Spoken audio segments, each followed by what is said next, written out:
বৃহত্তর ঢাকা জাতীয়তাবাদী আইনজীবী নেতৃবৃন্দ কর্তৃক আয়োজিত আজকে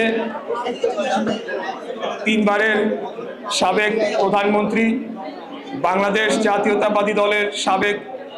চেয়ারপারসন মরহুমা বেগম খালেদা জিয়ার আত্মার মাগফিরাত কামনা করে আয়োজিত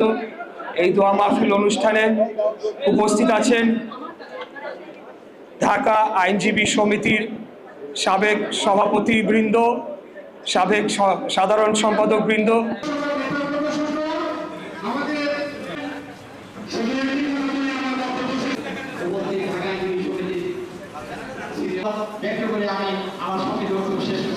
আপনাদের আমাদের সবার সুপরিচিত ব্যক্তিত্ব